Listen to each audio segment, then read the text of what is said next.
Welcome to the Saturday stream with our lovely translation team, or five members of our lovely translation team, which ended up being about 50 people altogether, translating about 25 different languages at launch day of Detroit Evolution.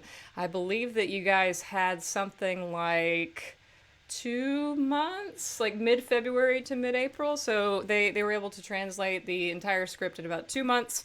And today I'm joined by our Japanese translator, Lime Whiskey or Lena, our Russian translator, Be More Barrio, Lisa, our German translator, Marianne, and our Italian translators, Sara and Dom Larry, Sara and Silvia, who you know from running around Dead by Daylight and screaming at being chased by a murderer. Um, so yeah, and we probably have some of our translators in the chat as well. I see who's one of our Thai translators. Let's see who else. I sometimes Gitz is here, and Gitz was one of our Spanish translators. So yeah, and Sammy, yes, I believe Bulgarian translator, right, Sammy? So yeah, we've got a lot to talk about. We have a lot of fun stories and also commiseration from that period of time, where I one of the reasons I decided to this time make a translators Discord server was back when Detroit Awakening was translated. I kept getting the same sort of questions from people from different languages. And I was like, why don't I put all the translators in the same server? Because a lot of these languages have commonalities and might have the same answers. And usually the question was, is this a sentence that uses an informal you or a formal you? Or is this sentence using a plural you or a singular you? That came up a lot, and it kind of became a meme in our server a little bit about how we were fighting the U's constantly. But there's also some other things that were interesting about translating localization to the various countries, basically referential things that just don't really translate or aren't culturally relevant in other countries outside of America. There were the sort of Android proprietary DBH terms that were made up and had to be translated. And there was also stuff that just didn't translate very literally. So we're going to talk about all that and more. First off, I just want to kind of go around and generally ask, let's see, what should my first question be? I guess something really straightforward. What was your favorite line to translate? Just sort of off the top. This doesn't have to be hard or easy. It's just one line that you really had fun with. And I suppose I'll start with Sara and Silvia. All right. Probably just Tinken. Yeah. Probably that one. Like those simultaneously the simplest and one of the more challenging lines. But yeah, just because we had a lot of fun with it.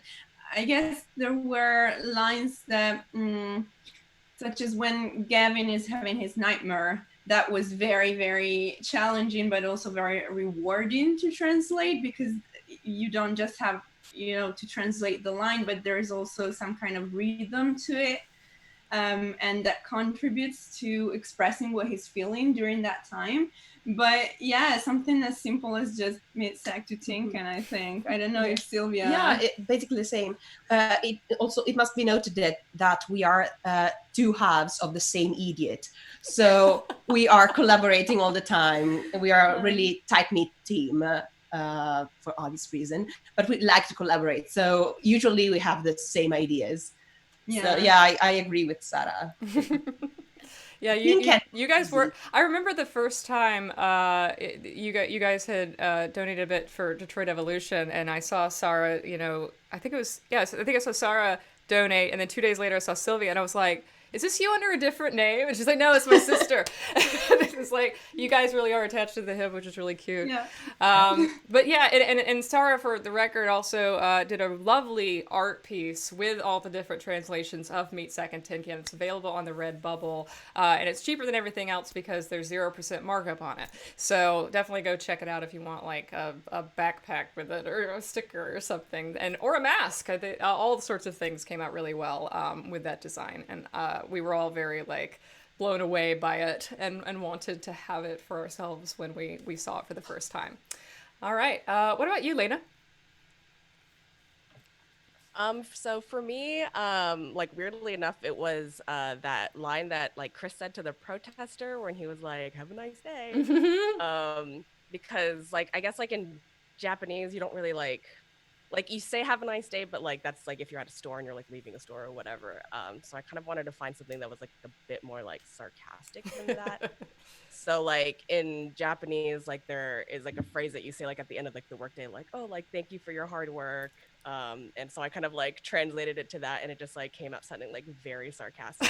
I very much enjoyed it. I was like, no, this is very good. So Yeah, the concept of sarcasm, doesn't always translate perfectly.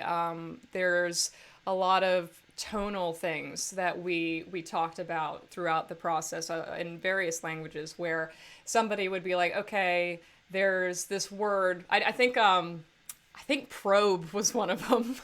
I think probe was one we all went like back and forth about when he was talking about that that Ada had probed his software. And in every language, it was kind of either coming out like too invasive, like really, really assaulting, or not assaulting enough. There was like, I don't remember some of the things that we eventually settled on.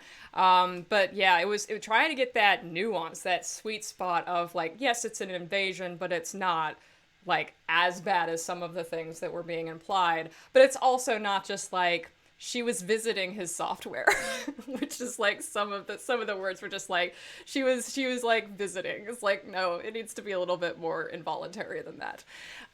So yeah, it's really interesting to try to navigate things that like sometimes translate, but the tone doesn't, and the nuance of it doesn't. And you kind of have to find a different way to phrase it that captures like the meaning more than the actual just word itself. Okay, so favorite line, Marianne. So actually, my favorite line was in the garden when Ada had somehow trapped him and they just had this conversation together. And it was hard to translate because before we translated, we never saw the movie before, so we had to catch the tone, and it was really hard when I watched the movie. I was like, we totally got that wrong. And so I think my favorite line was just between Nines and Ada, the conversation they have when Nines is trapped. Yeah, and that's a good point that you bring up. To kind of backtrack a little, the way we did this was we did have the Discord server, and it's broken down into all of the different language teams. So if you were on the same language team, you could use the server to communicate just with your team. A lot of people did it offline. Silvia and Sara obviously know each other in real life, so they were able to communicate in real life. But then some people like had a Google Doc, some people did email. And then we kind of had common areas where we would basically all commiserate over the fucking Lazzo pun, or something, the arm pun, or like other things that were sort of tripping up everybody, and sort of sharing that. But the way they were translating it was I gave them a transcript that really didn't have stage directions. Like, it was the script as if you removed most of what was happening and just left the dialogue. I had a couple stage directions when I really felt like, oh, they're not going to understand what things are being referred to. Like if somebody says like, what's that? And I don't specify that a loud noise appears or something before that, they needed that context.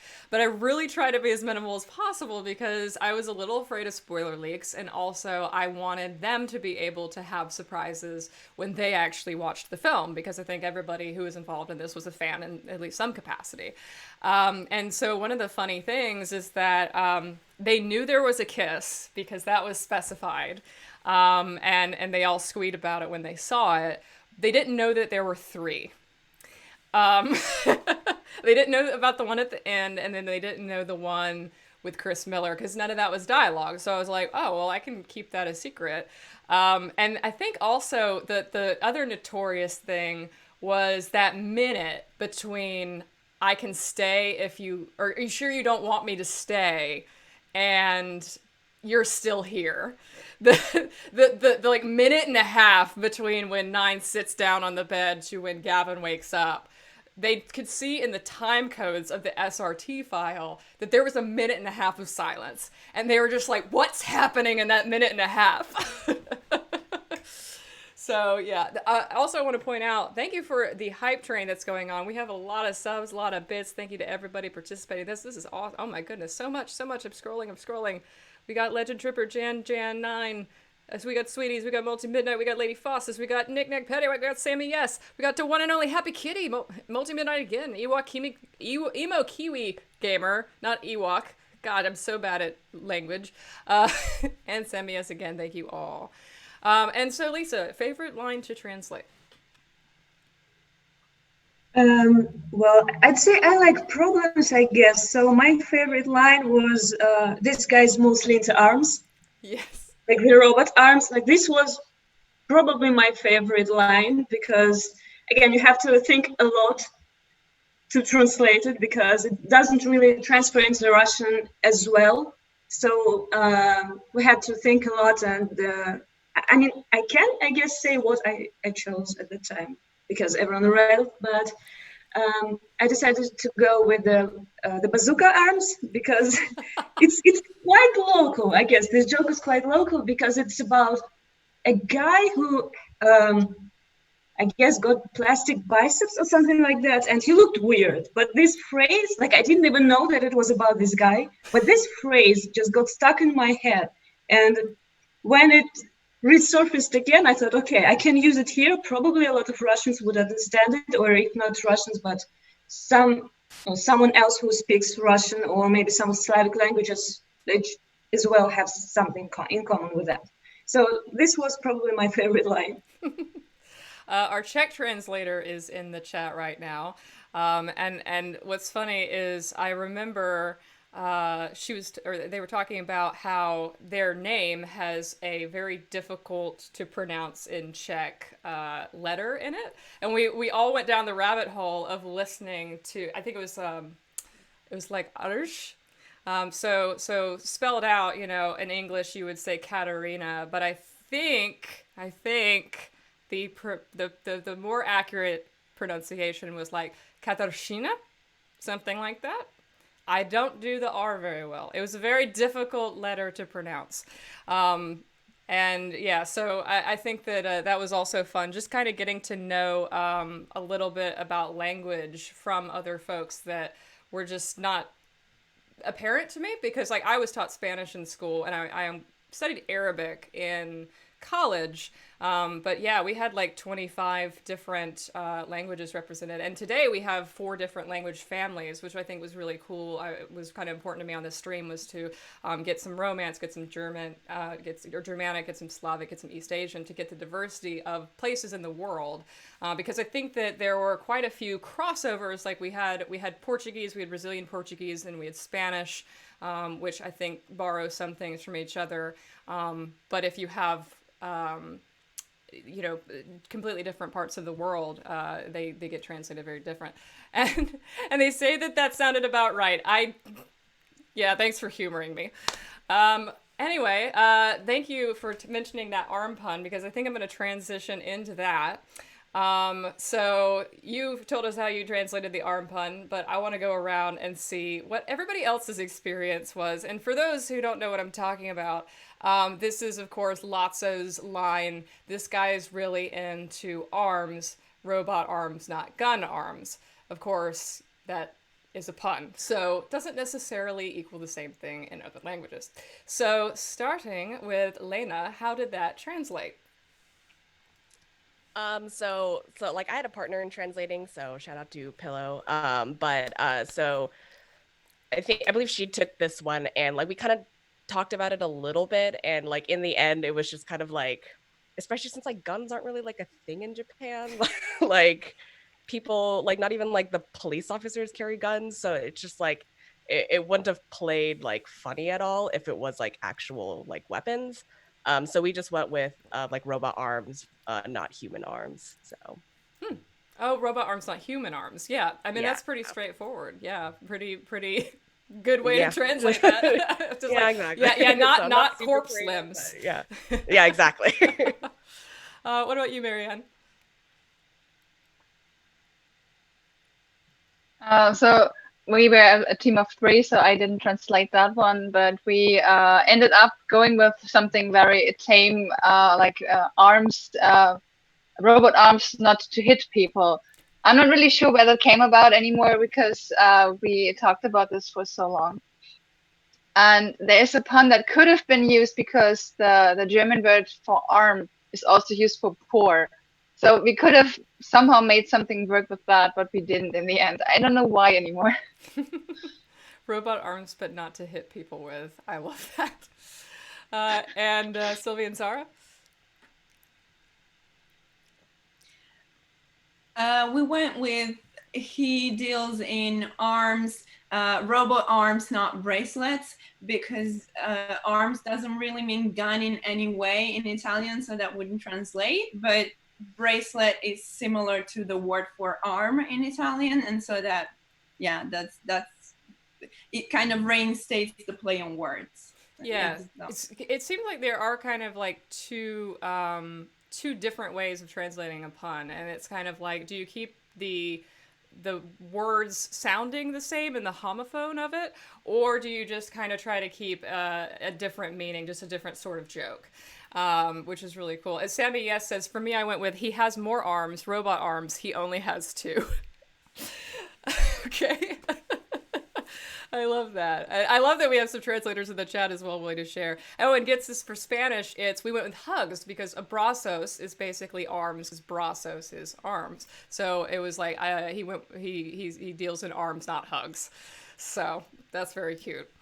As far as the localization goes, we were talking about that a little bit before the stream started, about this concept of there are concepts that it's not that they don't translate, it's that they're references to things that really only Americans would understand or only the Western world would understand. And I couldn't think of very many off the top of my head because I thought that Detroit Evolution was not particularly referential to anything. I don't really use a lot of referential humor. I feel like making references to other works in my work always comes off strange because I don't necessarily want to imply that my worlds ever take place in ours. And I feel like it's just a thing for me. There are, I think, a few more in Seven Deadly Sins that might require more localization than DE. But Lisa brought up that Basic Instinct was one of them. And I remembered that Terminator was another, that those were 2 sort of movies that get referenced, characters get called those things. So I'm curious about how those were localized or whether they were. And if there's anything else that I'm forgetting that was localized for your region. Let's start with Lena. Sure. So for me, like, because, I mean, American movies are pretty common in Japan. So, like for Terminator and stuff, people know what that is.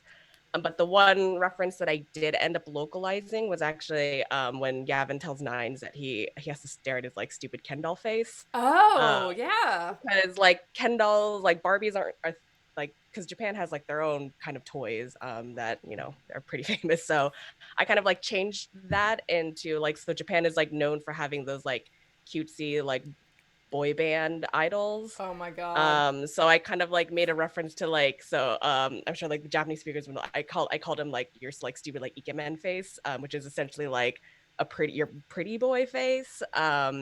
I think I said like ikemen idol, so like, yeah, pretty boy idol face. And I changed it to that because I thought that was a little bit more relatable for a Japanese audience rather than Ken doll face. So Gavin basically compared Nines to Jungkook. Yeah, there we go. That's wonderful. I love that. What about you, Lisa? I guess as we were talking about the text message, we went with not with the Basic Instinct, but with the Atomic Blonde, because this one would make sense in Russian, because I don't think we usually use the names of movies as a reference to a person, but if it's like a Terminator or Atomic Blood, it describes mostly a person, so it would work, and that's what we went with in the end. Yeah. I didn't realize that that movie had such far-reaching appeal because it kind of didn't do well over here. I'm sorry, I haven't seen the movie, but I just know the name, so maybe it's just the name. But I think that's interesting though, that it's like it's you almost are using it as an adjective rather than just like a concept. Like Basic Instinct doesn't really describe a person, it's just like a reference to a person in the movie, versus Terminator, which is like, oh no, that's the character. Like Atomic Blonde is the character themselves. It's a title that is the character. So I can see why that has a distinction, and there's some languages that are a little bit more particular about that. That's interesting. Silvia and Sara? So we kept both Terminator and Basic Instinct the same because they're well known in Italy. So there's no problem there. But we ended up localizing another thing when they're going to when they have found out about the location and Ada is in and they want to go there. Gavin says we don't have time to wait for Fowler's signature or a judge's or a jury's. Jury, we don't have that. The judicial system in Italy is completely different. We don't have jury. So we ended up saying Fowler's or a judge's signature, which is kind of wrong because a police chief, a police captain wouldn't be able to give that kind of permit here, wouldn't be able to allow that. We have to wait for a PM or a judge, but we wanted to keep Fowler's name in it. We wanted to because it's a known name. We know the character, so we kind of did something in between. So we got rid of the jury and we just had Fowler's and the judges. That's really interesting. I remember we were talking about that. I remember when that came up because I think there was a concept. I think warrant was like another one. There was like didn't really work. There were a few terms that were not like pop culture references, but like the way things work in America that is really different. And even just like going back to the arm pun, the fact that like guns culturally are not really a thing in some places. So it's like you would never really reference them because, you know, in America, it's like that's what we're fucking known for, really. So for us, it's just like, yeah, just finding guns on the street. It just happens.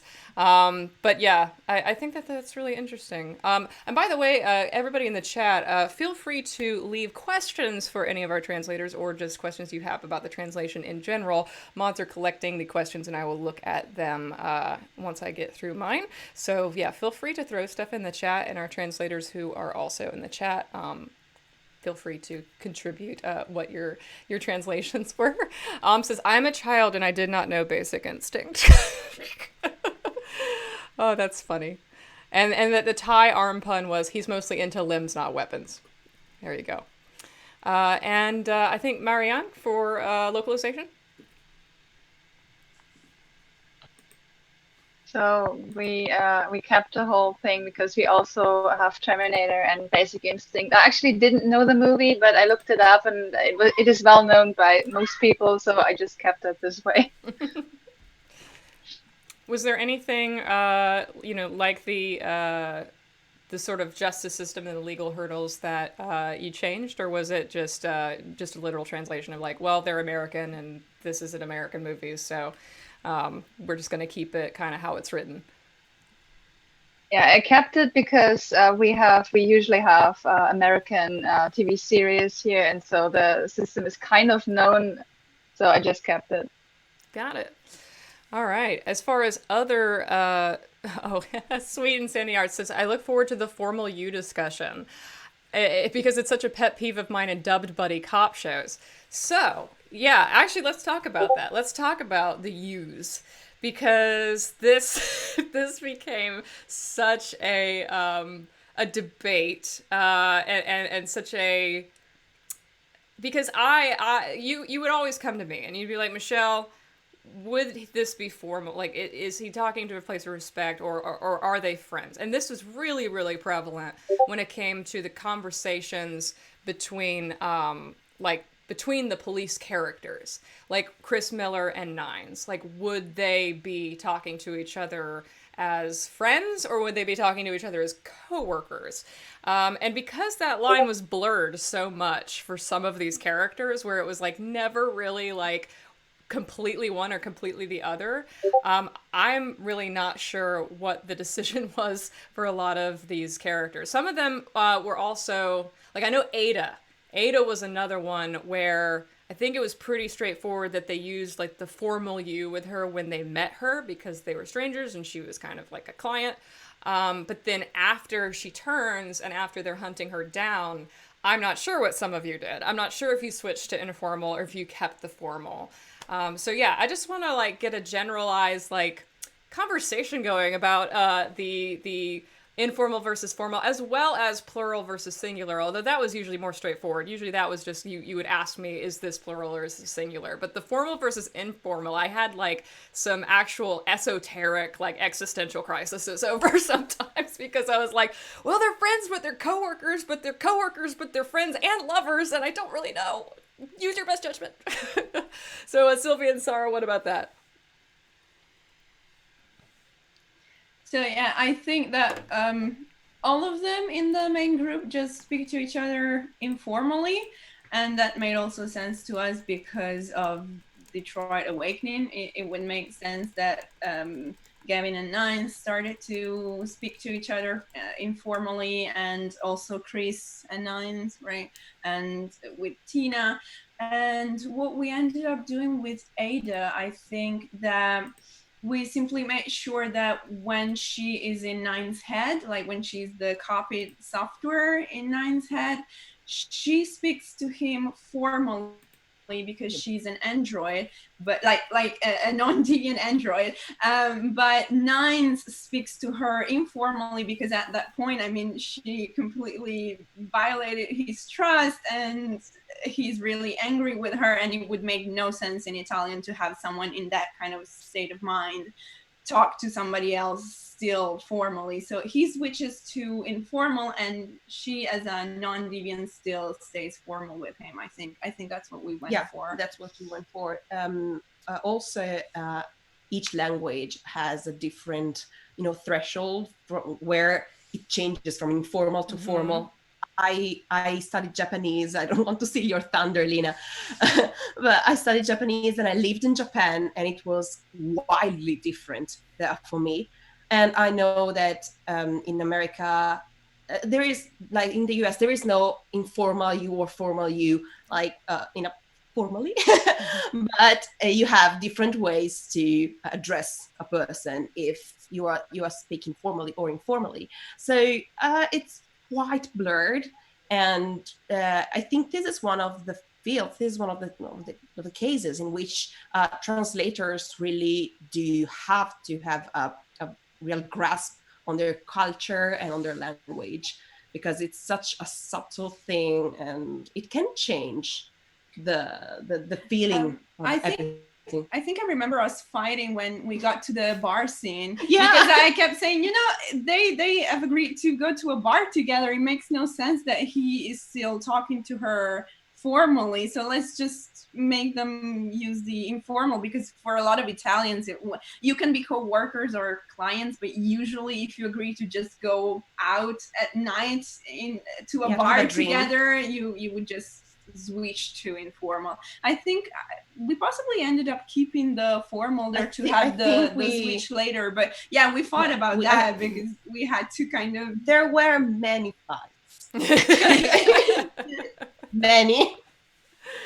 Well, with the Detroit Awakening back then, the thing that everybody asked me was, what does Nines use on Gavin? Because at the time they were coworkers, and so, but they were equals. He wasn't, like, Gavin wasn't his boss. They were partners, and so I think what ended up happening was they really went formal, But that final scene at Gavin's house, a lot of them switched to informal. And anybody who watched Detroit Awakening in a different language would have to confirm or deny whether that's true for theirs. And I think most languages had Gavin and Nines informal for the whole film. Or was it that...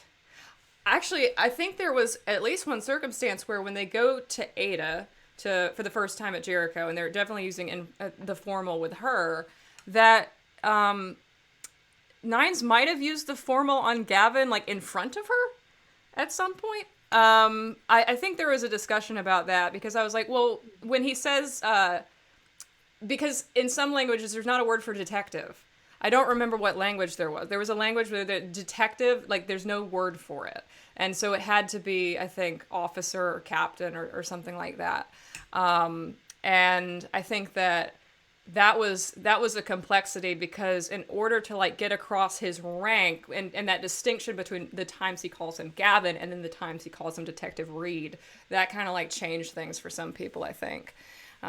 But yeah, and for me, it's as an English speaker, who, does not really have a cultural concept of informal versus formal you, it was very, very difficult to try to, because you guys would ask me stuff and I'd be like, yeah, I mean, I guess it could be proper, but I mean, I don't know where that threshold is, as Silvia mentioned. I don't know the threshold for your language, and everyone is different about, okay, does it have more to do with your relationship? Does it have more to do with your setting? Does it have more to do with who you're in front of when you're talking to them? And it probably is all those things for a lot of people. So yeah, and also, like, you always had to check in with me about context as well, because you didn't have stage direction. So sometimes it was like, okay, what's happening in the scene, and getting the tone right without hearing the dialogue is sometimes a little difficult. What about you, Lisa? As far as your use?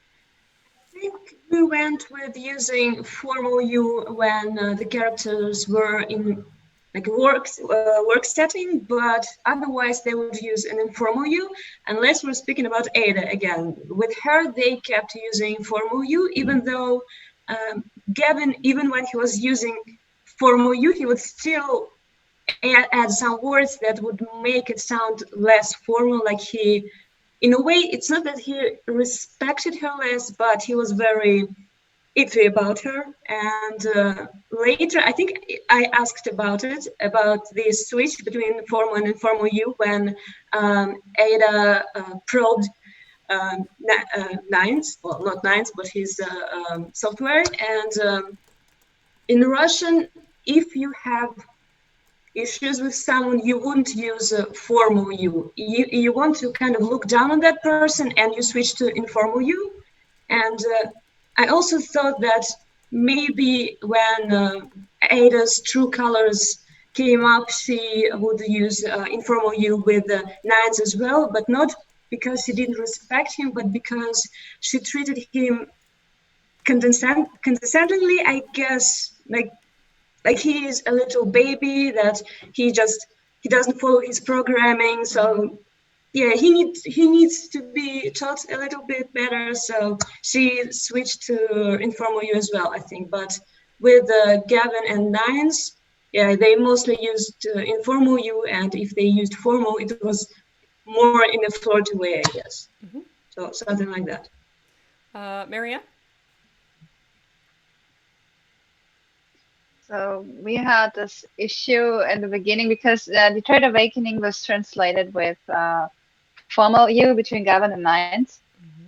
And I wasn't sure how to do that because even in DBH, Connor uses the formal you with Hank. So, but the way the movie went, we thought about it would make more sense to use the informal you between Gavin and Nines and the whole police characters. But then we had Ada and we just used the whole formal you between when Ada was addressed. And also Ada used the formal you then. But as the others said, when Ada traps Nines in the garden, he just completely drops the formal you and just goes informal with her. So it really does seem to be also very much based on the tension between two characters for everybody. That even if she's a stranger, even if she is, somebody who they've been kind of helping and assisting and kind of is a public figure in some degree, that if she hurts you and you don't like her, you switch to informal regardless of who she is. I think that's interesting. And Lena? So the thing with Japanese is actually like referring to somebody as you it's either like really intimate or it's very rude. So for us, it was more of just trying to rearrange sentences and rearrange kind of the dialogue to take out the you. Because Japanese and I think also Korean is a highly contextual language. So like sometimes the subject and the direct object of the sentence is just implied based on like the scenario that you're in. So it was more of just that, and then just it was less about the you and more about like just the way that you speak, because Japan, it can be like very hierarchical. So it's kind of like there is like the very, very formal way, like very like you're dealing with somebody like who's very much higher than you, or like a client or something. You have like a very you use like a very polite way of speaking, and then there's just like the normal polite way, and then there's like the very familiar way. And I think like for me, I had an advantage because like I am an American who grew up speaking Japanese, so I was kind of able to like hash out those like kind of like subtle nuances. And so it's just kind of like depending on the situations, depending on like kind of like what they were talking about, who they were with, I just kind of like changed between the different forms of speech, which, well, it was mostly like nines that would switch between the different kinds of speech, whereas like Gavin stayed mostly kind of informal just because he's a little bit rude. So I just like that, I just conveyed that in the way that he was speaking. But actually in Japanese, instead of like the you that was hard for, like, me and Pillow had this like huge conversation about how each of the characters would refer to themselves. I remember especially that. because for male characters, there are like three three main ways that you can refer to yourself. It's either like boku, which is kind of like cute and like boyish. There's like ore, which is like a little bit more like gruff, I guess, and then watashi, which is like the like kind of formal way. So we kind of had this whole conversation about it, and I actually ended up like watching all of the cutscenes in DBH and found out that like Connor starts out using the very formal way, but as soon as he becomes deviant, he uses a less formal way of referring to himself.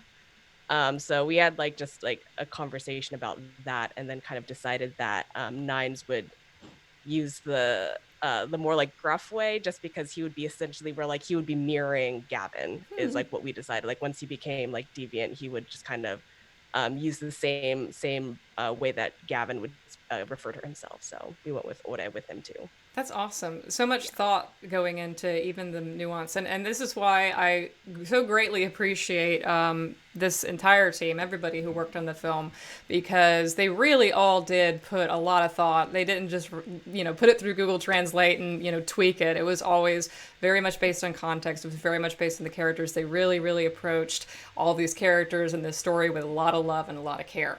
And I love hearing about that sort of stuff, because it's just like you really tried to be careful with it and translate it to the best of your ability to what would capture the essence of the film a lot, which is awesome. You mentioned that a few of you mentioned actually that you sort of went to DBH as a reference for how androids talk to people, how people talk to androids, etc. There were other terms in DBH that are made up, like therium, like, even the word android. Somebody actually mentioned, like, how did the word android translate? And all of that. And so I'm curious about what you ended up translating to some of that stuff too, whether or not you kind of went back to DBH and just sort of saw what they translated it as. And in some cases, if DBH didn't have a translation for those things, sort of how did you approach that? Lisa? Luckily for Russian, we have a properly localized version of DBH. That's why we used a lot of words from there, and with Ethereum, with Android. Mostly it's just transliterations, or these words are mostly just universal, so you would use them the same way you would use them in English, but just add your own accent to it. So this was quite easy. And Red Ice, again, literal translation. Red Ice, yeah, that was one. And yeah, I think mostly these words, they already were in DBH, so we just took them from there and used them in Detroit Revolution. Marianne? It's pretty much the same. The words are used or like translated exactly the same in the DBH localization. And it's just spoken differently, but the word initially is the same. Lena? Yeah, the localization team like did a good job with DBH, I think, for Japanese. So I did end up using a lot of their terms. I actually like created like a whole glossary, so that way like my partner could use it as well. And then like mostly it was like the same like transliteration, just kind of, you know, cyber life, but with a Japanese accent. Yeah.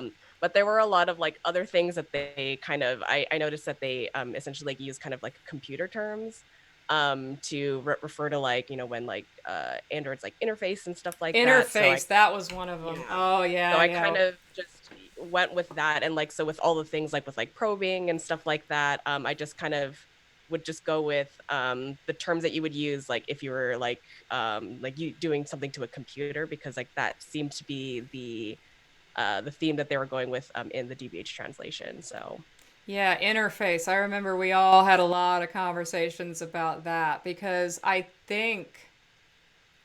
not sure the word interface is ever actually used in Detroit Become Human. I think that's something we invented. It's like we call it that.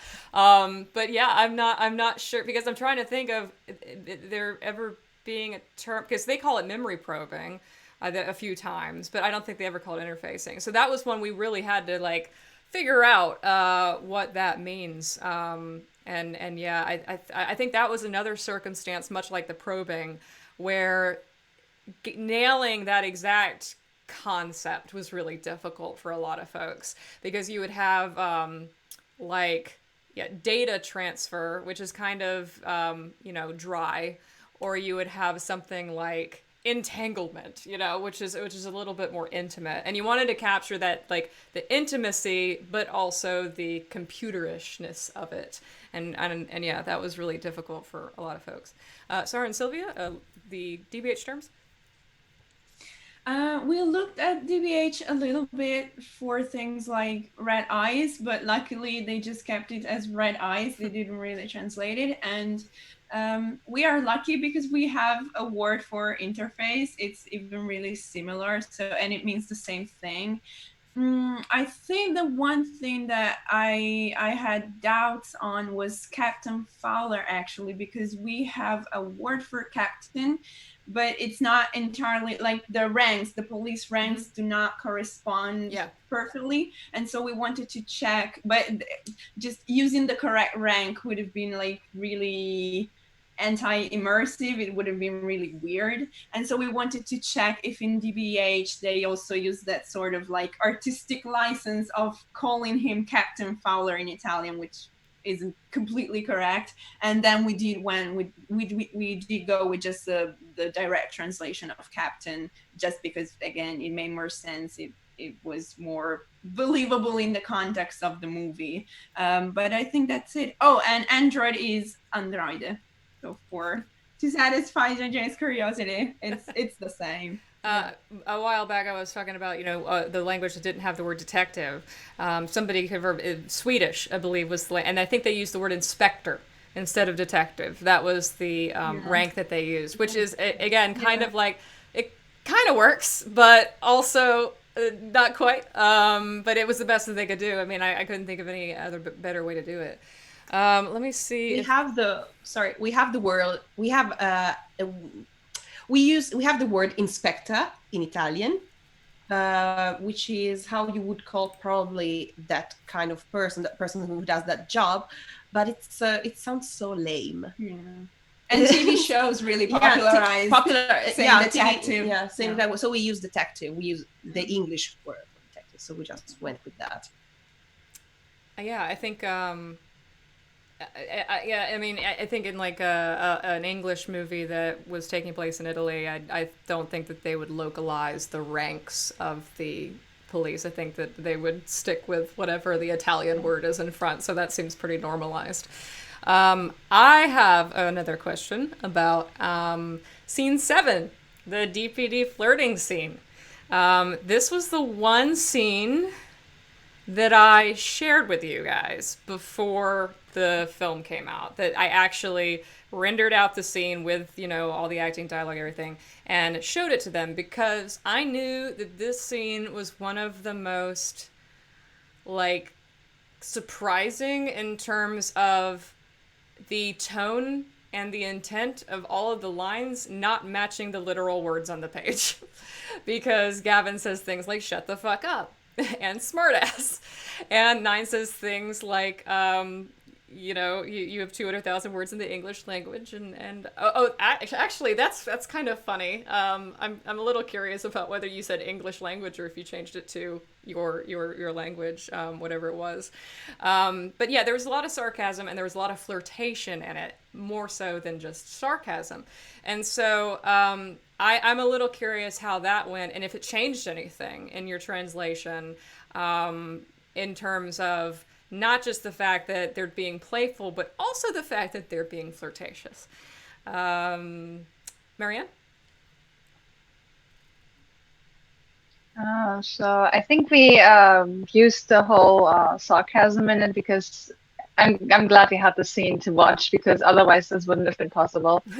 I didn't translate that part, so I'm actually watching it right now to see what they did. But they used the whole sarcasm and the slight flirting that was in it, and I think it translated pretty well in the German language. Lena? Yeah, I think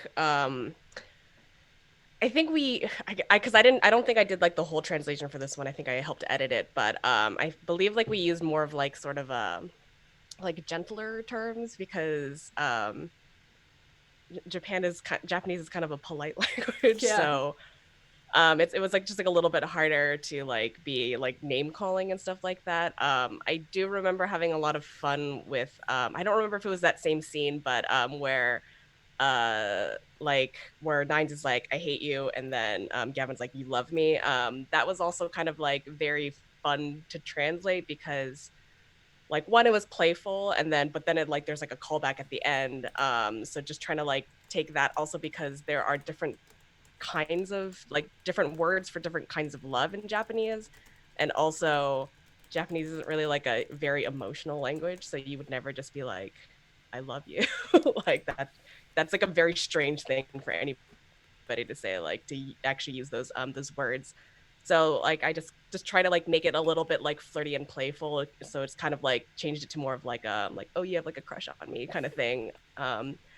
Just to make it a little bit more like cutesy, I guess, instead of way too intense by using the actual word love. Yeah. Yeah. I think I remember that conversation about what type of love is it. I think Spanish was one that came up that came up a lot because there are so many different words for love and all of them come loaded with their own implications, and you might love somebody romantically, but if they don't know that you love them romantically, you might not necessarily use that word in that sentence in that time. So yeah, I think that was one of those other examples of just nuance to where it's like for us, love is love. You know, we use it to refer to all kinds of things. But we're not like the Greeks, you know, where we have different words for platonic, brotherly, familial, romantic, sexual. But I think that the nuance of that is really, really, really neat. Yeah, and Kit says, love is complicated, but where I live, we just usually use te amo 24/7. So that works as well. If you bring me chocolate, I instantly love you, and I'm going to say te amo. What about you, Sara and Silvia? Do you want to take it? Okay. So we basically went went with we were quite flirtatious Yeah. in our And abrasive translation. too. Yeah, we kept the abrasiveness of the whole thing because they are still themselves. You know, it's very playful. Their tone is very playful, and we were able to keep that playfulness. Fortunately, we translated not literally, like word for word. We were more like we tried to keep the meanings and scene. And thanks to you that you gave us the scene, because as Marianne said, it would have been very, very difficult and nearly impossible to translate this one without the actual scene. Anything else?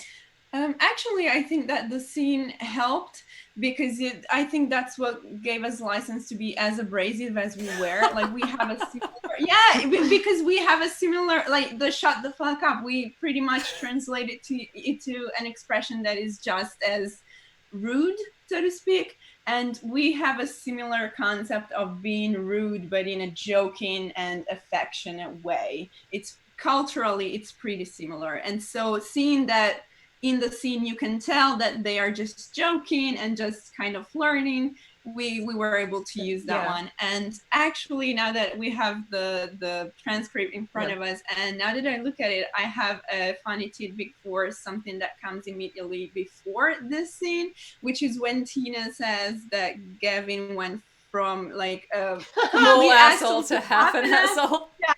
And we translated it to an expression that is kind of like saying he went from being a complete shit to a little shit. And we have an expression in Italian that, like, in English, if you say that someone is a little shit, it doesn't mean that he's like a small shit. It means that he's kind of cheeky. And we have an expression in Italian that has the same implication. And you use the diminutive of a word to like little shit. And so it's exactly the same, and it introduced that kind of like implication that Gavin is not really threatening anymore. He's just like a little shit now. So we could just lean on that and just carry on from that. It was quite easy to understand. It was pretty clear that it was all sarcasm and not aggression. It's funny. I love the metaphors and the analogies and that sort of stuff, and how those get localized and how those get translated, because I think even in many cases some people struggled with the word fuck. Like there were, especially in the ways that it was used. Like just Americans can just throw it into any sentence. We can make it an adjective, a verb, a noun. We can do anything with that word. But in a lot of places, there's either not really necessarily an equivalent, or there's an equivalent that is more vulgar that they kind of can't use in normal conversation, or there's a version that they can use, but it can really only be used like in a noun sort of sense. So, actually, after I get through this, I might ask about profanity. Lisa, scene 7, our DPD scene. Well, as we're talking about swear words, I think we had a lot of discussions about it between us translators, our group, because in Russian, you have the word fuck in English, but then in Russian you have different degrees of fuck, I guess. And we had to choose like how fuck is fuck in this situation. And again, we don't want to be way too vulgar about something, but again, if it's Gavin, you can't really say, oh, heck, like it's not Gavin. So we had some problems there, but then with shut the fuck up, you can't really say it in Russian and not be offensive, because it just doesn't sound nice. That's why that's probably, I think it's the only thing that really got changed in this part, because it doesn't sound nice. So I just went with something along the lines of like shut the window, would you? Like something like that. That sounds like something you would say when you want someone to stop dissing you, but then you don't want to be an asshole about it. Not really. So you say something like that. But other than that, it's the same. And as far as the other sort of tone for that scene and the sarcasm and stuff, do you think that the having the scene in front of you made a big difference in terms of the tones of the actors versus just the script on the page for that whole scene. Absolutely, because when I read it, just read it, I guessed it was flirtatious in a way, but then when I saw the scene, I thought, oh, they went that hard. Okay. Then, yeah, it was more clear when I saw the scene, and when we were discussing it, it was hilarious, really. I love that.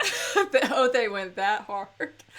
I think it was Sweets asked. Let me see. Let's go back here. About the not fucking anybody scene. How did that translate in terms of when he's talking about, Ada in the stakeout scene?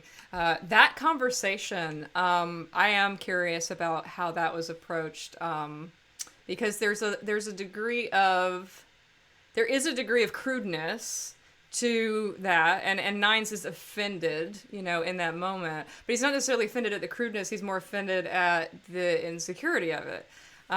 So yeah, I'm curious about how you all approached that. Lena? Yeah, so a lot of, I guess, more of like innuendo. Like, I think, like, we translated to the, like, Gavin was definitely a lot more like crude in his language. And then so like in Japanese, like going back to kind of like the formal versus informal thing in like Japanese, if you start speaking kind of formally to like somebody who you're friends with, it kind of immediately conveys like a distance and like a kind of like a coldness. So like if you like use like a certain way a speech with like your friends are just like, all right, like why are you being like this? So I kind of changed it so that like as Nines is getting a little bit more offended, he's using a little bit more of like proper speech, and then use like when he refers to like Ada, like talking using referring to her in like a more of like a polite way. Mm-hmm. So like instead of just saying like Ada, like I had him like call her like Ada-san, which is like a proper way of like referring to somebody, and just making his speech just become a little bit more proper to like just convey that he's just like not having this conversation, just like not into it. Silvia and Sara? A lot of the times we were able to translate fuck in a sentence just using some kind of swear word. With that one, I remember that we discussed using the actual translation for fuck, but the sexual, like one the with sexual implications, which we do have, but in Italian it's really, really super vulgar. Okay. Like Gavin might use that word, but just using it with Nines, I think that in the end it sounded like too harsh. Also in that kind of context. Yeah, and also it's very, very distracting. It's like so vulgar that it distracts you for what's actually happening in the scene. And so to avoid distracting people to that degree, we just went with something that's more similar to like sleeping with someone in the end. And just more slangish. More... And their tones end up conveying it well anyway, so because that was the essence of it. I think that's one of those moments where the vulgarity doesn't necessarily have to, like, that's not the point of that it's the insecurity and the implication of sleeping with or wanting to be with, right? Sammy S says not fucking anybody turned into not going to jump anybody in their language, so that's another option. And Gitz is talking about how, and I know this was a big conversation that happened with the Spanish team much, trying to find the middle ground between Spain Spanish and Latin American Spanish, and because they're different slangs. And there was about half of I think there was somebody who knows Spanish, and then Gitz is South American. And then I believe their third translator was, I think, an American who had learned formal Spanish in school. So 3 completely different types of Spanish that they all had to reconcile and basically settle upon to be the generalized, Spanish subtitles.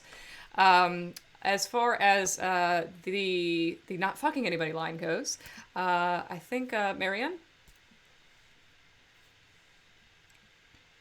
So we went with a slang version of it that doesn't use a vulgar expression, but you know what it means. So literally translated would be something like drifting or propelling or something, and it's usually used to not say the sexualized word, but to make it clear what you mean. And Lisa? We went with a word that is somewhere in the middle between like saying having sex with and fucking, like it's somewhere in between. And when Gavin said it, then Nines just kind of mirrored the same thing. And it doesn't really sound that offensive or destructive. It's just something that I guess you wouldn't really use in a proper formal conversation, but then a lot of people would use it just in the everyday speech when they want to be, well, less formal, maybe a little bit more vulgar, but not very offensive and not just cursing straight out, just somewhere in between. So we went with that. Yeah, for English speakers, I think that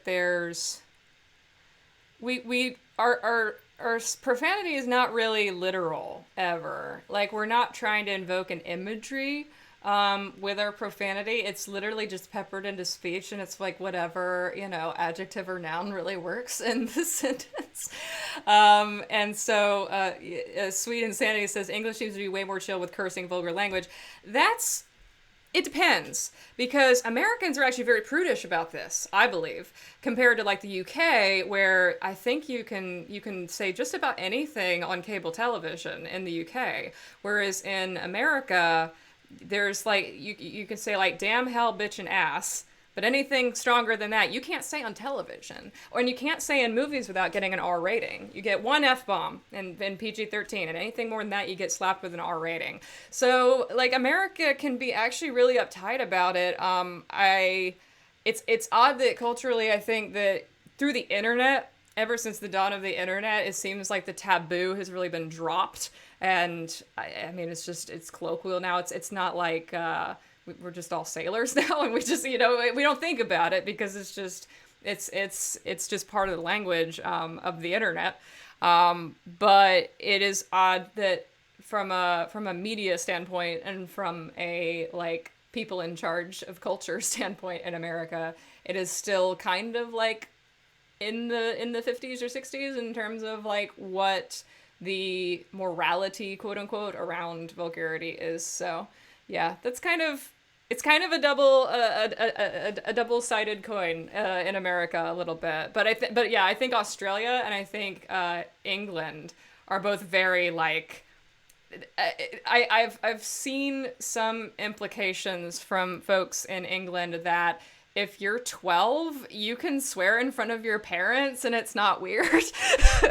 Where in America, that's not the case. Like America, like if you're, not like in your 20s or something, you don't swear in front of your parents, like most people anyway.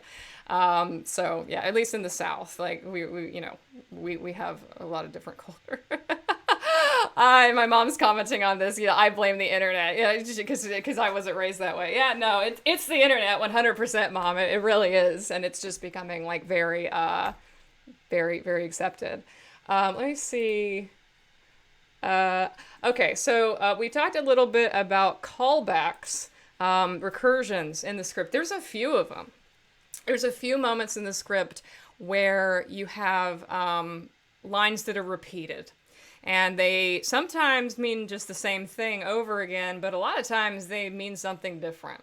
And so I Hate You, You Love Me is one, and I want to talk a little bit more about that and whether or not that was I Hate You, You Love Me the same, or whether those words tweaked in the second version, whether the translation changed a bit.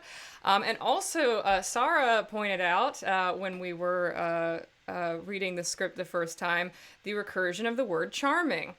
And that was actually kind of a beat, in the script and also in the film, that Gavin recognizes that the same word has been used to describe him earlier in the film, and that it was important to kind of keep those words the same.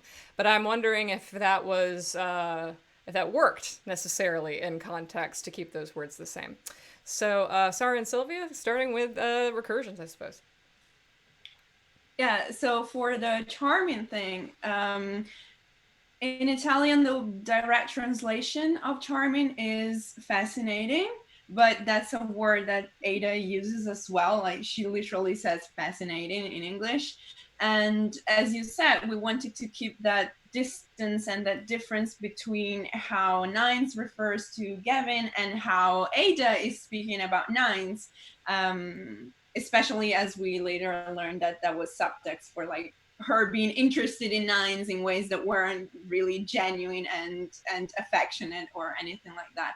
And so we went with fascinating, like the Italian word for fascinating for it's like literally affascinante. It's very similar for how nines refers to Gavin, and we went with intriguing for how Ada refers to nines. But yeah, there was that, we really wanted to keep that separation and to highlight that the especially that nines keeps using the same word for Gavin, because even Gavin notices when they're in the car. So yeah, that seemed important to the themes and to the plot. And I love you. No, I hate you. You love me. That one, that was pretty straightforward. Yeah, it was just the same. Easy. We had one that was like the fix me, the concept of fixing. We had a huge discussion. Yeah, and we don't really have the concept of fixing a person in Italian. Like if you use the term for fixing, you would expect it to be heard in the context of fixing an object. So it's kind of like a cultural problem rather than a translation problem. And also, Gavin reprises that concept at the end when he talks about putting together enough pieces of himself to function, basically. And so we went with a sartorial metaphor with that, actually, in Italian. We introduce it when Gavin says, "You want to fix me?" And then we kept going with it at the end when he brings up the concept of putting together pieces of himself. We just kind of use the same metaphor for both. We talked about ripping or patchwork, patching up. So just to keep the parallel, to keep the reference, the inside reference, but to adapt it to Italian. And the script was full of these things. So I felt like a detective myself. Like, we'll make detective yet soon.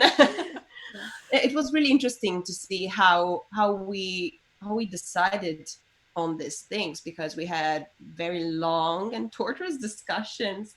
For example, the two words fascinating and charming, we went affascinante is more like an I don't know, an emotive thing, but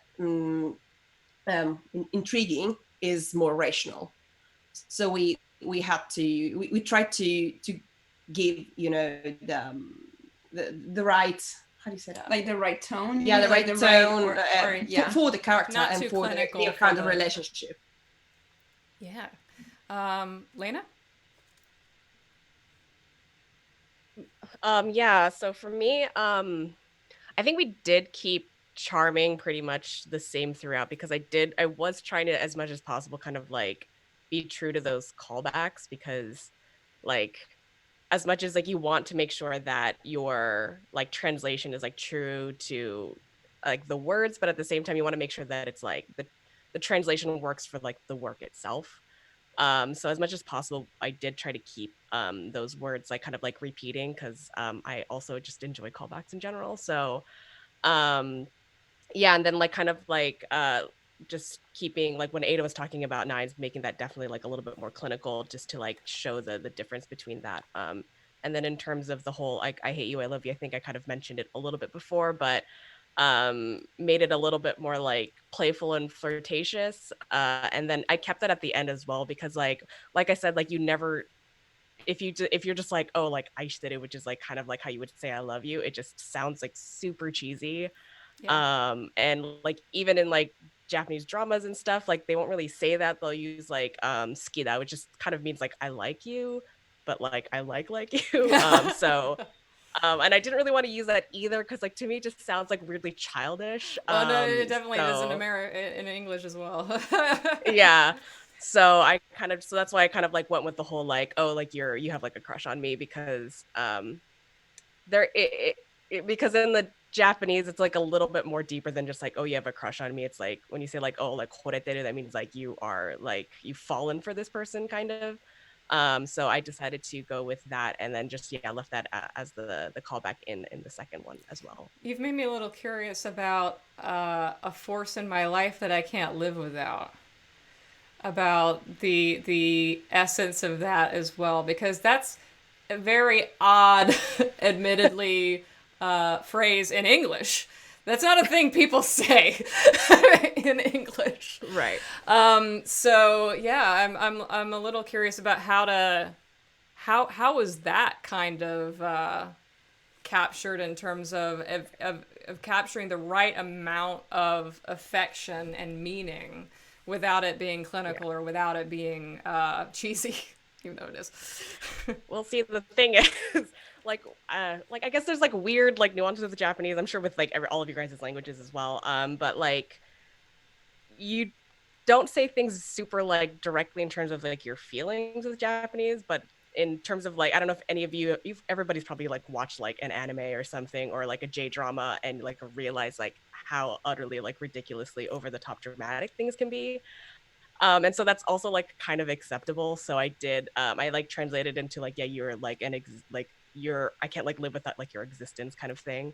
And it sounds okay in Japanese just because in Japanese films and dramas and like entertainment, there is that like cheese factor that people come to like expect, and that is just like kind of like the part of like the identity of like their media. So cool.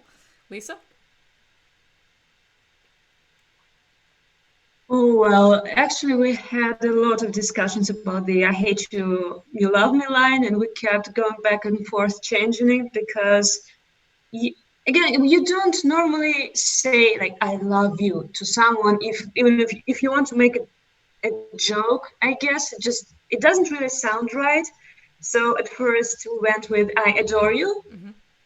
And throughout the whole thing, because it was clear that it was supposed to be like kept together like a callback. But then we saw some comments that said, well, I adore you doesn't really sound that great at the end, because at the beginning, yeah, okay, it's a joke, they are flirtatious, fine. But at the end, when you say I adore you, it doesn't like present well as well as you would if you would use the phrase I love you. And then we went back and we changed it. We tried to like put words in different places to maybe add some emphasis, but then it would still be a change in our phrase. So in the end, we just kept it. I hate you, you love me, and I hope it worked out for everyone. Yeah, I remember seeing some comments about because I've seen Russians talk about how it was you adore me or I adore you or something like that. And so I knew that was the translation. But yeah, mostly that was positive what I've seen of it. So I think that they think it's really cute. So for what it's worth. And Marianne? So with the charming stuff, we went with at first we went with impressive and then attractive, and I think it was because we didn't have this the movie to watch, because that didn't click for me until I watched the movie.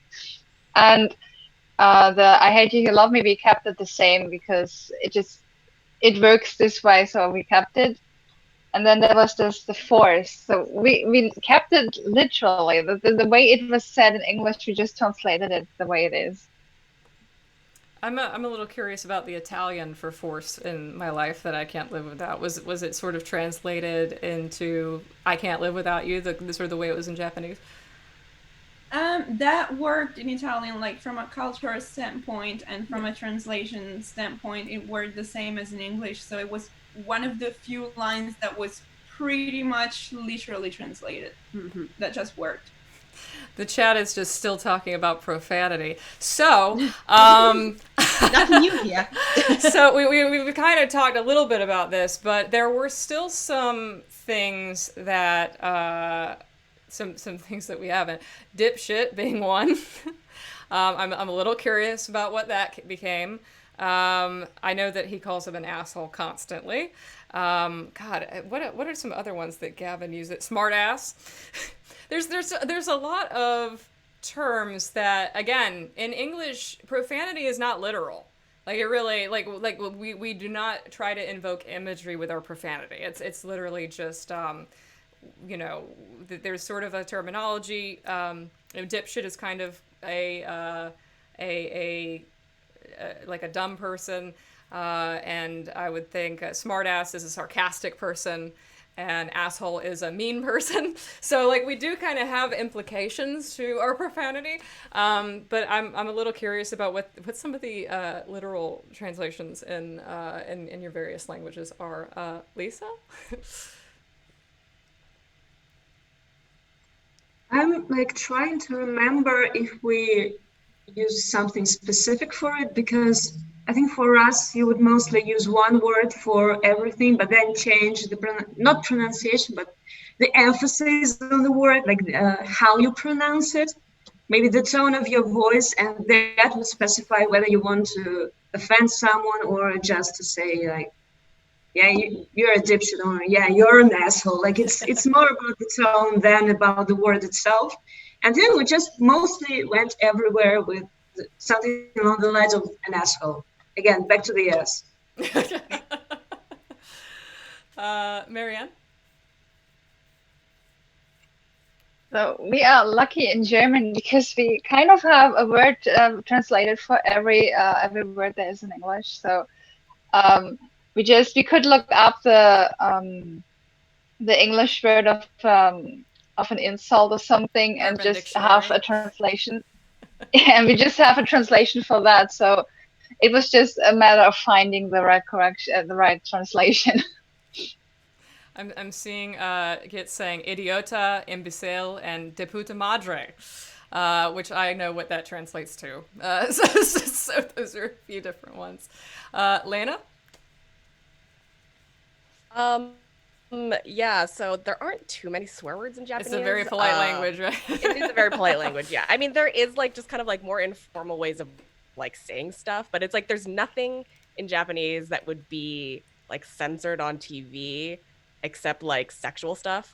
Like you can't say like that kind of stuff on Japanese TV, but like anything else, I don't know, like there was like one that like when he calls him like a plastic prick a lot, just kind of like adding just like like this just ending just it's like yaro, which just means like a punk kind of, and just like adding that to like the end of stuff is more just kind of like about the phrasing and I guess like the changing of stuff. It was definitely like harder to do and just kind of like to convey, I guess, the severeness of a insult.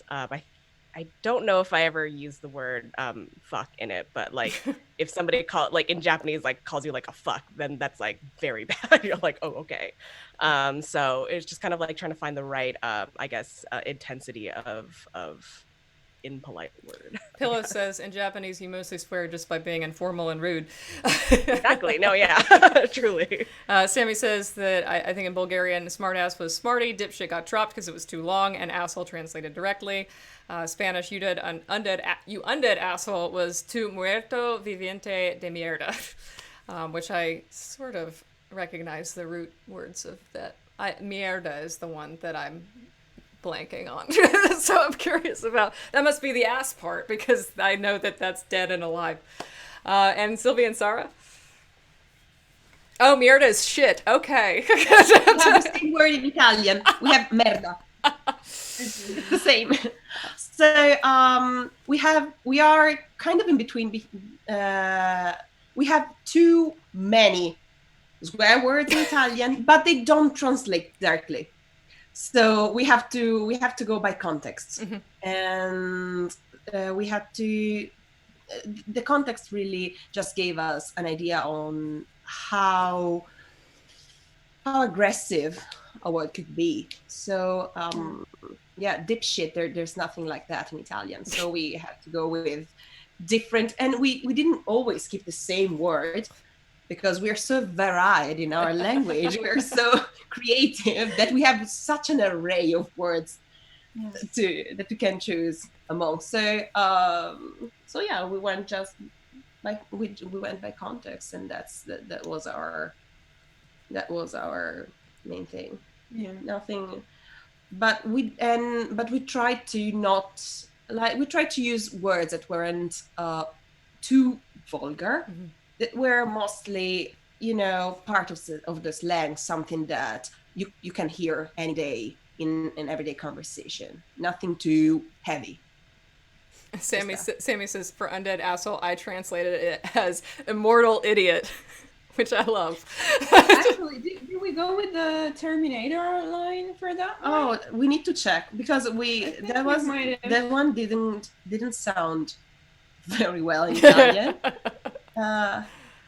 Immortal idiot is clever as hell. I love that. But we used brutto Terminator di merda, which is you fucking Terminator or something like that. But di merda. So shit it's is like there. You shitty, ugly Terminator. Yeah, something like that. Something like that. Because undead really doesn't translate, and asshole, like, how would you even No, we don't have asshole. So yeah, we just got back to the Terminator thing. We already had that, so we just kept that. That's fun, and that definitely is a line that's like you would just have to come up with just something for him to yell. Like there's no way that you could just immortal idiot, like captures the kind of idea without it being literal at all. I love that. Let me see if we got any more questions. If anybody in the chat has questions for our translators, feel free to put them in the chat. Mods will collect them and I will ask them. In the meantime, I know that some of you came prepared with notes. And if you have anything that you haven't talked about yet that you want to discuss, now is the time. Because I know that there's some stuff that we did this for 2 months, so I'm sure there's things that I'm forgetting. Anybody first? I remember we had a big issue with the word manifest. Manifest. Oh, yes, I remember that.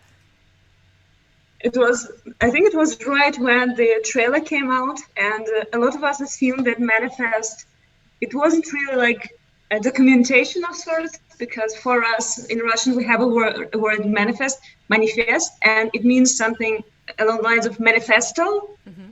So it sounded logical. It's like how do you call it? Like a bad friend of a translator, where it had the same word but it doesn't mean the same. So yeah, that word really like fucked us up, I'd say. Yeah, because the line was from Ada talking about Lisa.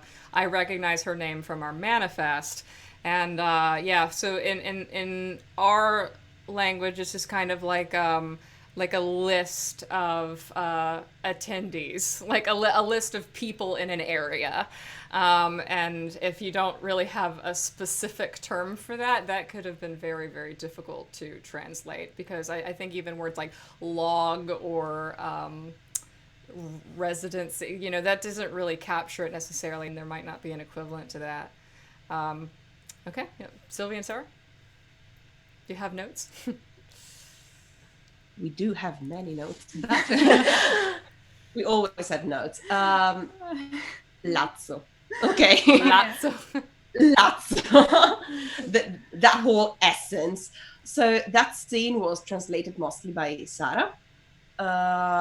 And like she went off. she really gave translators are filters, basically. So you start with something, and your final result, is different, not just because you are in another language, but because of the personality, of the creativity of the person who translated it.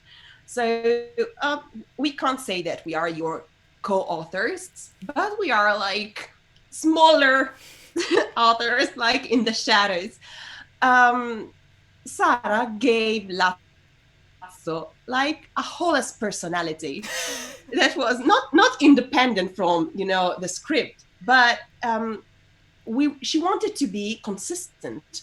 Consistency often is what you aim for in this kind of things. So she went with a kind of very young, very brazen, very with a lot of slang, with a very heavy on slang speech, and she just went on with that for the whole scene.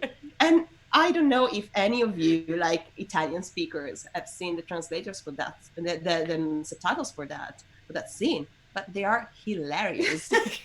I love them. I didn't touch them. Like, it was her, just her. So they were just great. Yeah, I guess we have terms in Italian that are like, you know, oh man, dog, this and dog that. And yeah, he speaks in this very like young, but it's not just young and with a lot of slang. It's also like when you are young or like a teenager and you are trying to seem like you have little respect for authority. And so you just, I think we made him use like the formal for speaking with Gavin and Nines because they are still cops, but still like using very like expressions with a lot of slang in it.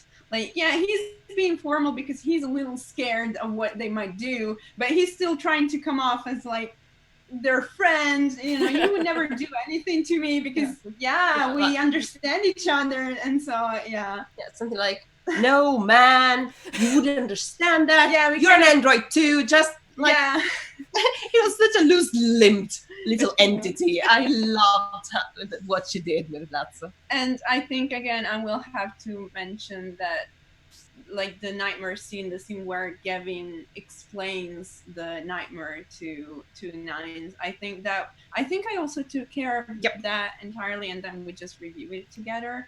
But that was probably my overall favorite scene to translate, just because it was so, like, in that case, a lot of the time your priority will be like readability and keeping the tone of the character. But in that case, I really felt like the dialogue was like almost poetic. There was a lot of rhythm to it. It was also, I don't know, it was almost melodic, really.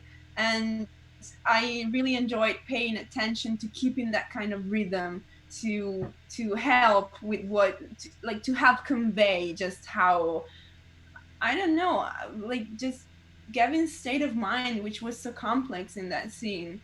I really, really, really enjoyed that part. That was probably the most challenging and stimulating part for me. Can I ask you a question about that scene, actually? Yeah. So I was wondering, because like this is kind of like something that I was like wondering if other people did too, was like, because there were certain scenes like that one where there's like definitely like a pacing to it, and I was wondering if like you guys actually like read some of the lines out loud, because I found myself doing that a lot, because sometimes I would like write something and I'm like, okay, like nobody would be able to say this in one breath, like this sounds stupid, and then just kind of having to like rework it to like make it sound more like speech like, and I was wondering if anybody else did that or if it was just me just doing it. No. Yeah, we read. So we read it all. We read it all. Yeah. I was Nines. She was Gavin. That was it. And that was it. So yeah, but we did that the whole time. We read them. We read all the transcript aloud, all the scenes, everything, and we didn't always read the Italian translation aloud because it was a subtitle. It was meant to be a subtitles. When there are like, translating is not the same always. So it's not always the same because you have different ways to translate. When it comes to subtitles, readability is the main thing.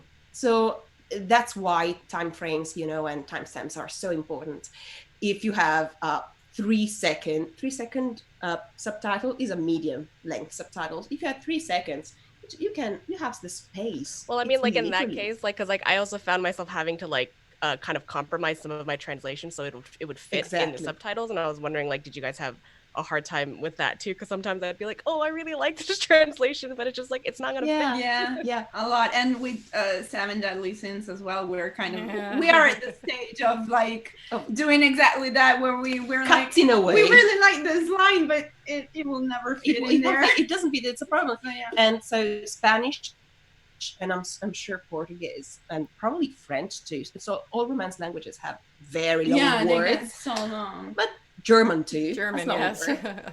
Yeah, so we have sometimes to cut off some parts and to adapt. And we literally watch the movie without the movie. Yeah, we use the dummy video. A dummy video, all black, only subtitles, just to see if they were readable.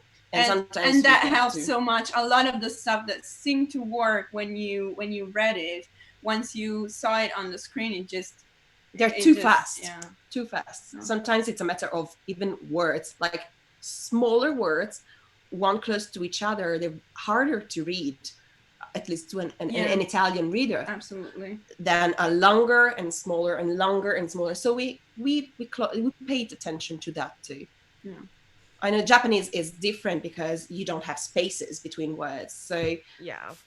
So it's a whole different thing. Yeah, it was more of just like trying to find like natural breaks in the sentence to like if it was like a one sentence that was going to be divided into like different scenes, then like having to figure out like where to break it, and then like, oh no, now this line is too long, and like trying to figure all that out was also fun. English and Japanese syntax are so different because the verb is at the end in Japanese, so your sentence is completely different. Yeah. Sammy Yes says, having flashbacks to the term forensics kit. So long. Lisa, you look like you have something you want to say about that. I guess in Russian, it was long. It's actually the line that I was looking for right now, because I was like trying to remember if it was as long in English as it was in Russian when I was translating it, because it's like in English it's a portable forensics kit, okay, and then there's in Russian, it's like 2 lines. What am I supposed to do with that? And I had to like minimize the whole thing to something very like general, but still like conveys the idea of what it's talking, what Nines is talking about. But it was a big problem, like literally a big problem for us.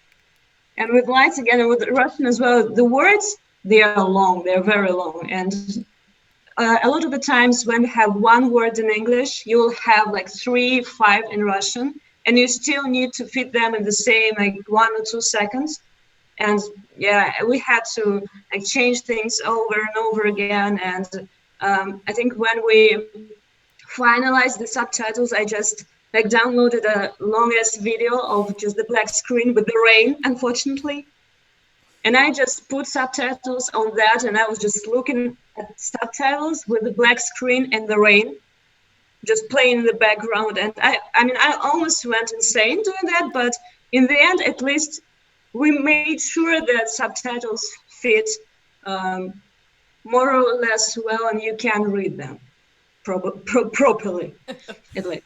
Yeah, and I think that they're all dealing with this now with 7 Deadly Sins, because they've had the transcript for about 4 weeks, so they've had the words to translate, but I gave them the SRT file yesterday with the actual time codes and everything. So now they're kind of like, oh crap, this is too long for this. You know, Maximilian's talking so fast apparently in this scene that we can't fit all of this into this time code. And yeah, I think it's interesting that you talk about pacing, Sara, because at first I was like, well, you know, in the transcript it's just kind of a monologue, it's just kind of a paragraph. But then I remembered, yes, you did have the time codes through the SRT file. You knew how long it was taking him to get through this scene, and it's kind of like, okay, so it takes him 1.5 minutes to say all of that, and why is that, and what must his tone be? But it's so fascinating to think of, you know, you're really doing this blind in a lot of ways and still nailing it. And I wasn't sure in some parts. I was like, oh my God, there's going to be some things that I'm just going to have to give them the movie because it's going to be so hard. But the scene 7, that sarcasm, you know, in the DPD scene, that was the only one that I gave because that was kind of the one that I was like, yeah, this one's really, really difficult. And in every other one, it was kind of just like, there might be a sarcastic phrase here and there, or there might be, you know, a profanity or whatever here and there, whatever that might be difficult. But as far as an entire scene that you really just needed context for, it was just that one. Let me see. Got anything else? If anybody has any other notes they want to share, feel free. My mom. I actually have to sign out because I have somewhere to be Sure. in like 20 minutes. So this was fun. It was great seeing you guys in person-ish. So yeah. Thank you for Have joining fun, us. guys. Yeah.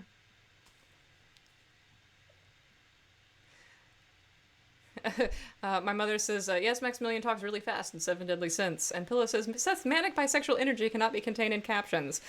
So I guess the last thing we can talk about today as a sign-off is about Seven Deadly Sins.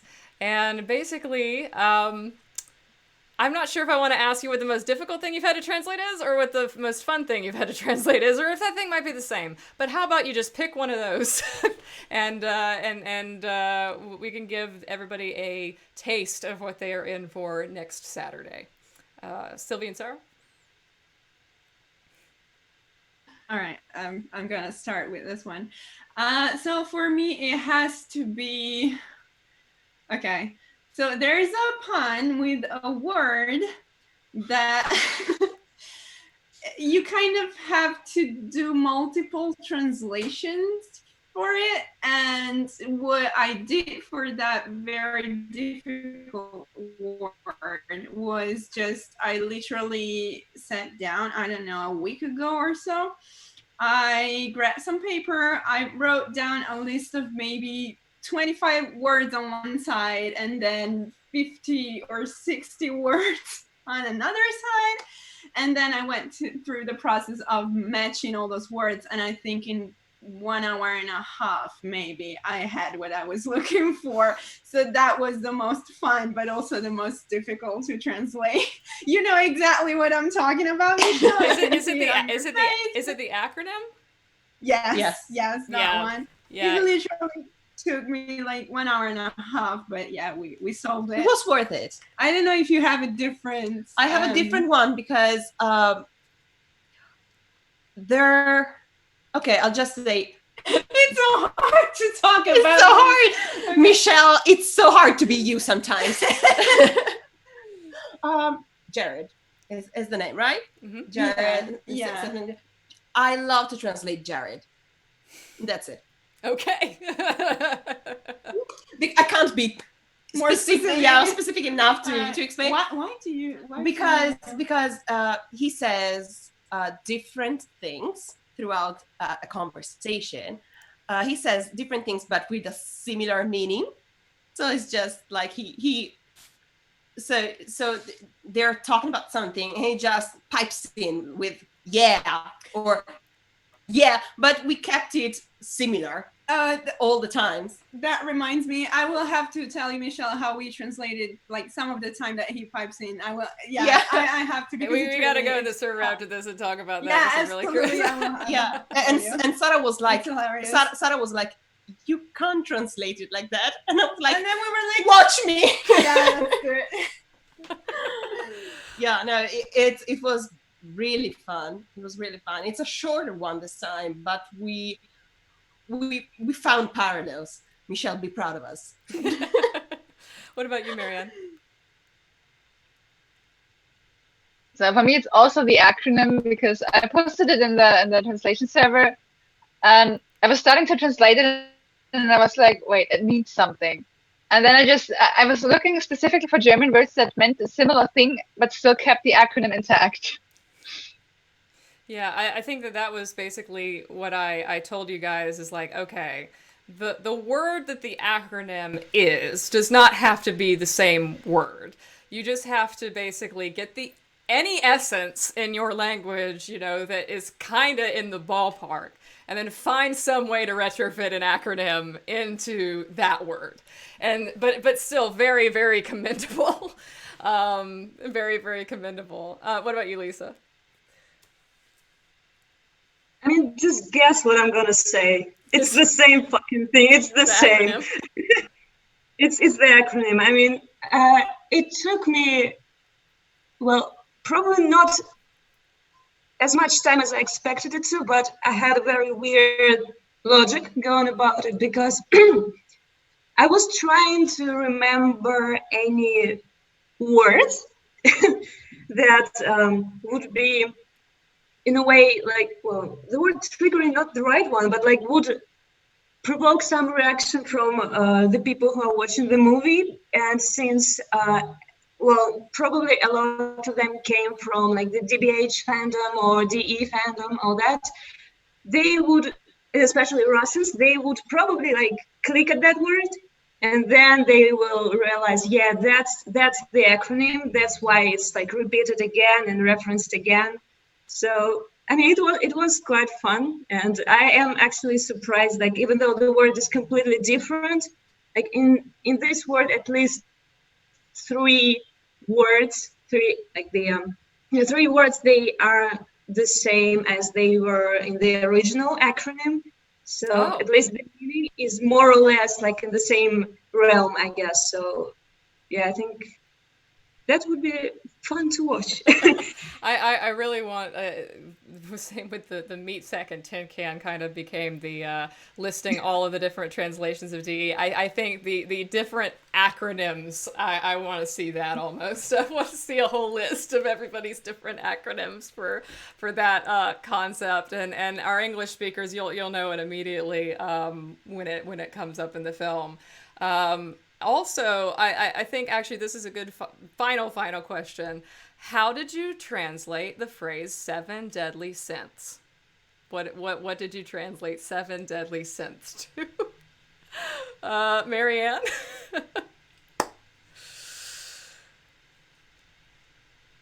So we have the 7 deadly sins in the sins in German. So I kept that, and then just sin is Sünde in German, so it sounds pretty similar. So I just added sins, and it worked. So I kept it that way. So you had one of the easier tasks, because I know Lisa in Russian, they don't really abbreviate synthesizers as synths. Yeah, I've seen some really interesting discourse between you and Austin about this topic, so I'm curious what you eventually settled on. Well, we settled in the most like boring type. We literally just translated it because it just doesn't work unless you want to see 7 deadly beans. Like nothing would work otherwise. But it's like, what beans are we talking about? It's a whole different movie. So it would be literal like 7 deadly sins. Like, you can't just do anything about it, unfortunately. Everybody's giving a in the chat. And Sara and Silvia?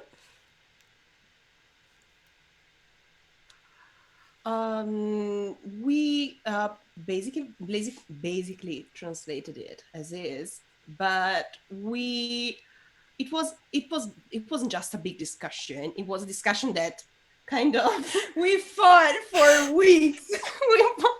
And our mom, our dad, our friends, we were all like, do you agree with me or with her?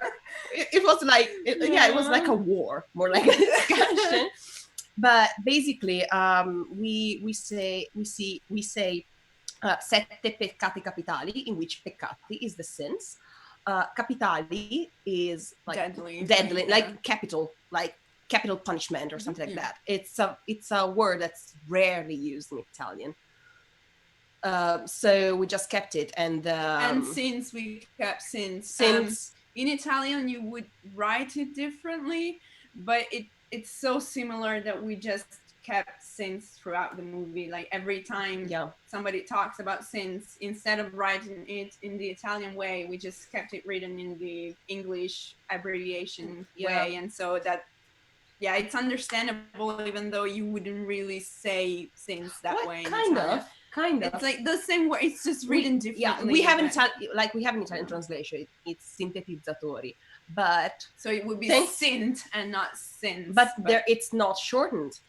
But we had the final confirmation that we were going the right way last night when Austin just gave us the name of the major Italian producer for synthesizers, and they call themselves like yada yada synthesizer. So yeah, that's fine. they are the professionals. So- They are So they just the use guys words who know how it synthesizers. is. So.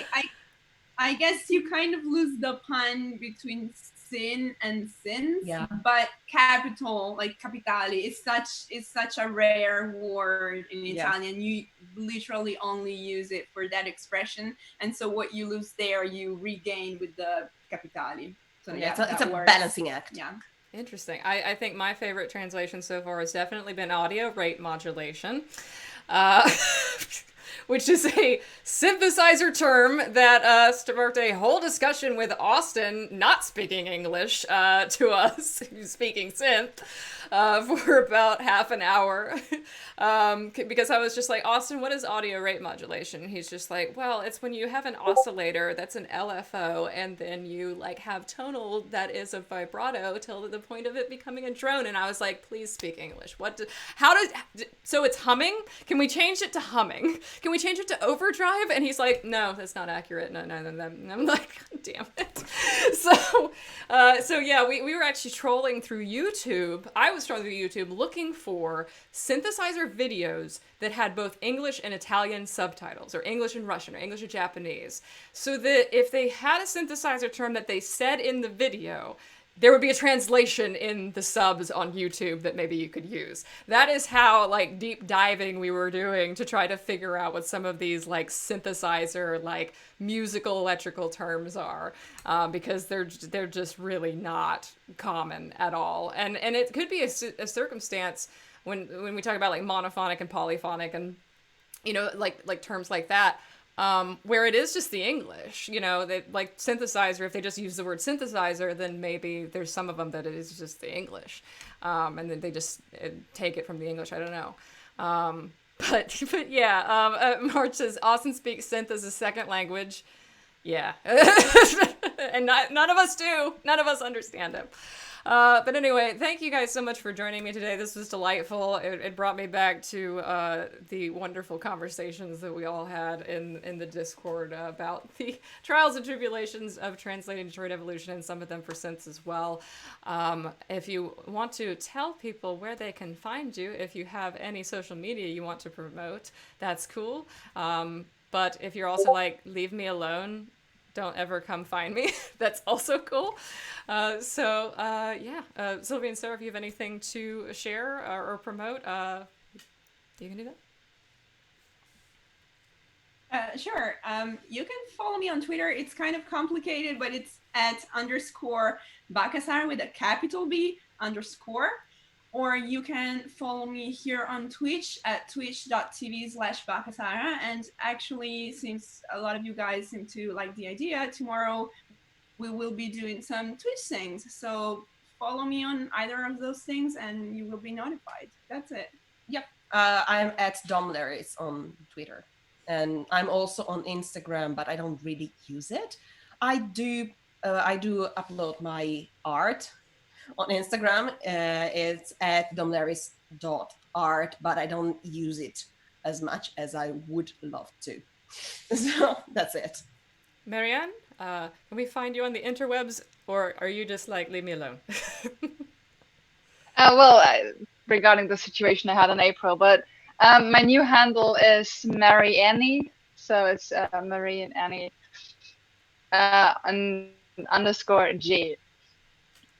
Okay, on on Twitter? Twitter, so Awesome. You can find my Twitter. And Lisa?